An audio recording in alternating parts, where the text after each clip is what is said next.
जय हिंद एवरीवन। जितने भी लोग इस साल 2025 में अग्निवीर नेवी एमआर का पेपर देने वाले हैं, तो ये वीडियो आपके लिए इम्पोर्टेंट रहने वाला है। जैसा कि हमने थंबनेल में लिखा था कि अंतिम 7 दिन में आप लोग तैयारी कैसे करेंगे और आपको इम्पोर्टेंट टॉपिक कौन कौन से पढ़ने हैं। तो आप लोगों का जो पेपर है वो 22 मई से लेकर 24 मई तक कराया जाएगा। तो आप लोगों के पास आज से 7 दिन का समय बचा है। तो आप लोग अगर 7 दिन में जितने मैं आपको टॉपिक बता रहा हूँ इन टॉपिक को अच्छे तरीके से पढ़ लोगे तो आप लोग पेपर में एक अच्छा स्कोर कर आओगे। और इन्हीं टॉपिक से हर वर्ष नेवी एमआर के पेपर में भी प्रश्न पूछे जाते हैं। तो सबसे पहले हम सिलेबस की बात करेंगे, उसके बाद मैं आपको इम्पोर्टेंट टॉपिक भी बताऊँगा। तो नेवी एमआर के पेपर में आपसे टोटल 50 प्रश्न पूछे जाते हैं। 50 प्रश्नों में से जीके के 25 प्रश्न पूछे जाते हैं और 13 प्रश्न मैथ से पूछे जाते हैं और 12 प्रश्न आपके साइंस से पूछे जाते हैं। अभी मैं आपको बताऊंगा कि आपको जीके में कौन कौन से टॉपिक पढ़ने हैं और मैथ में कौन कौन से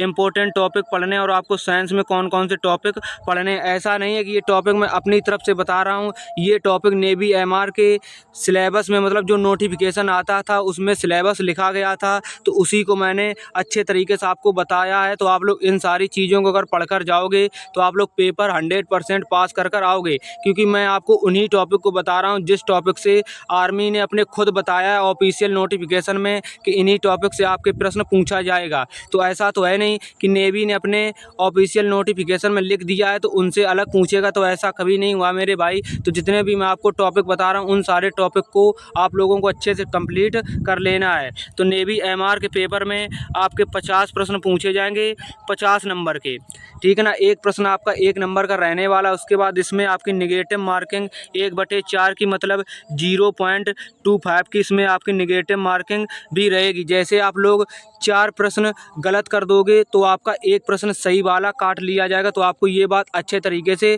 ध्यान रखनी है।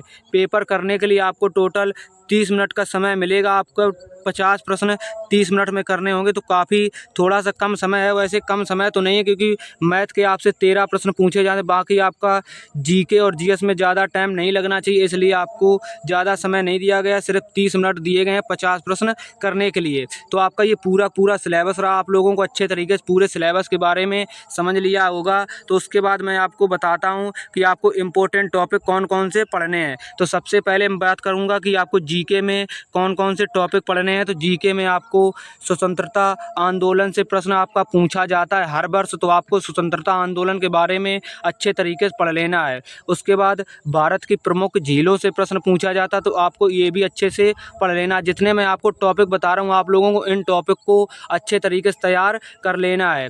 उसके बाद आपको भारत का जलप्रपात पढ़ लेना है, भारत की मिट्टी के बारे में पढ़ना है और भारत के नदी बांध के बारे में आपको अच्छे तरीके से पढ़ लेना है। तो आप लोग सारे टॉपिक को अपनी कॉपी पर लिखते जाएं। फिर आप लोग इन्हीं टॉपिक्स को जब अच्छे से पढ़ेंगे तो आप लोग पेपर में एक अच्छा स्कोर जरूर कर आएंगे। मैं आपको बहुत सारे टॉपिक इंपॉर्टेंट बताने वाला हूं, तो आप लोग अपनी कॉपी पर ज़रूर लिखते चलें।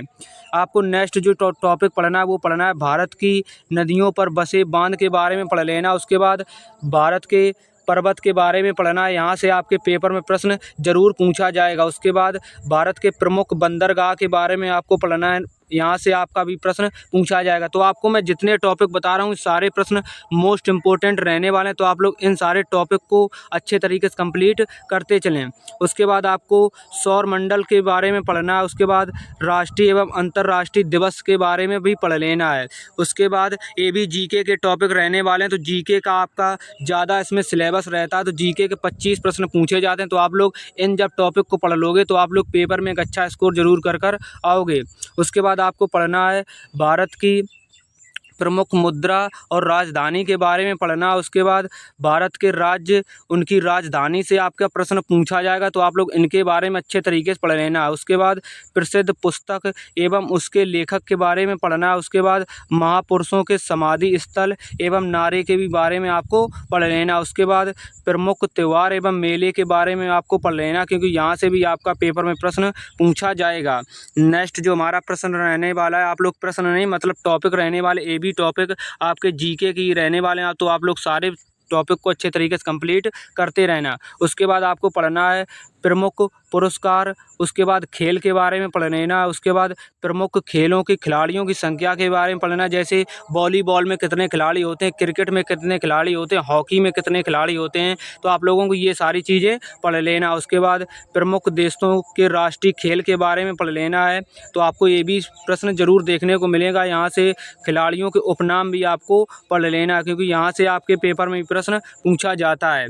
नेक्स्ट आपको पढ़ लेना है, उसके बाद भारतीय संविधान के बारे में आपको अनुच्छेद के बारे में अच्छे तरीके से पढ़ लेना, क्योंकि अनुच्छेद से आपका प्रश्न एक जरूर पूछा जाएगा। तो आप लोग भारतीय संविधान के बारे में अच्छे तरीके से आपको पढ़ लेना। जैसे आप लोग यूट्यूब पर सर्च करोगे कि भारतीय संविधान के बारे में इम्पोर्टेंट फैक्ट, तो आप लोगों के सामने जितने भी इम्पोर्टेंट मतलब प्रश्न होंगे वो सारे प्रश्न आ जाएंगे। तो आप लोग इस तरीके से सर्च कर पढ़ते रहना, क्योंकि यूट्यूब पर बहुत सारे वीडियो पड़े हैं। उसके बाद आपको पढ़ना है राष्ट्रपति उपराष्ट्रपति के बारे में, प्रमुख युद्ध अभ्यास के बारे में पढ़ लेना, उसके बाद प्रमुख पुस्तक एवं लेखक के बारे में पढ़ लेना, और उसके बाद महत्वपूर्ण दिवस के बारे में पढ़ लेना। तो ये रहे आपके जीके के सारे इम्पोर्टेंट टॉपिक। तो आप लोग जब इन टॉपिक को पढ़कर जाओगे तो आप लोग पेपर में एक अच्छा स्कोर कर आओगे। तो ठीक है ना, तो आप लोग इन टॉपिक को अपनी कॉपी पर जरूर लिख लेना, फिर आप लोग इन्हीं टॉपिक को अच्छे तरीके से पढ़ लेना, क्योंकि अभी आपके पेपर में काफ़ी ज़्यादा समय 7 दिन काफ़ी होते हैं। तो आप लोग इन सारी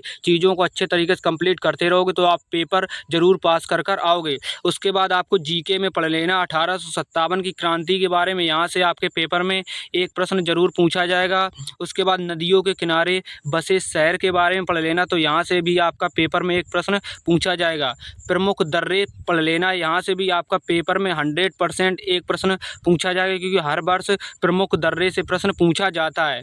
उसके बाद महात्मा गांधी का आंदोलन में जो योगदान है इसके बारे में भी आपको पढ़ लेना। उसके बाद भारतीय राष्ट्रीय कांग्रेस के बारे में भी आपको पढ़ लेना। तो आप लोगों के ये इंपॉर्टेंट जीके के टॉपिक थे, जितने भी टॉपिक थे मैंने आपको बता दिए हैं। तो आप सभी लोग इन सारे टॉपिक को अपनी कॉपी पर नोट जरूर कर लेना। तो आप लोग इन सारे टॉपिक को कंप्लीट कर लेना, तो आप लोग पेपर में एक अच्छा स्कोर कर आएंगे। नेक्स्ट हम बात करने वाले हैं अब आपके मतलब मैथ में कि आपको गणित में क्या क्या पढ़ लेना। तो गणित में आपको ज़्यादा कुछ नहीं पढ़ लेना है। गणित में आपके लगभग 12 या फिर 13 प्रश्न पूछे जाएंगे। तो आप लोग ज़्यादा समय वेस्ट ना करें। तो आप लोगों को जितने मैं इंपॉर्टेंट टॉपिक बता रहा हूँ इन सारे टॉपिक को जब आप लोग पढ़ लेंगे तो आप लोग मैथ में भी एक अच्छा स्कोर कर आएंगे। अनुपात और समान अनुपात के बारे में पढ़ लेना। उसके बाद प्रतिशत के बारे में भी आपको अच्छे से पढ़ लेना है। समय, गति और दूरी के बारे में पढ़ लेना। उसके बाद साधारण ब्याज आपको पढ़ लेना है। भिन्न और दशमलव के बारे में भी पढ़ लेना है। तो गणित में आपके या तो फिर 12 प्रश्न पूछे जाएंगे या फिर 13 प्रश्न पूछे जाएंगे। तो क्लियर नहीं बताया गया है नोटिफिकेशन में कि आपके 12 प्रश्न पूछे जाएंगे या फिर 13 प्रश्न पूछे जाएंगे। तो आपको मैं जितने भी टॉपिक बता रहा हूँ इन सारे टॉपिक को अगर आप लोग अच्छे से कंप्लीट कर लेते हो तो आप लोग जितने भी 12 या 13 प्रश्न पूछे जाएंगे तो आप लोग पेपर में एक अच्छा स्कोर कर ले जाएंगे। नेक्स्ट जो हमारा रहने वाला है तो आपको पढ़ लेना। उसके बाद लाभ और हानि के बारे में, समय और कार्य के बारे में, औसत के बारे में, संख्या पद्धति और लासा और मासा। तो आपके मैथ में जितने भी इंपॉर्टेंट टॉपिक थे तो आप लोग इन सारे टॉपिक को अच्छे तरीके से कंप्लीट कर लेना।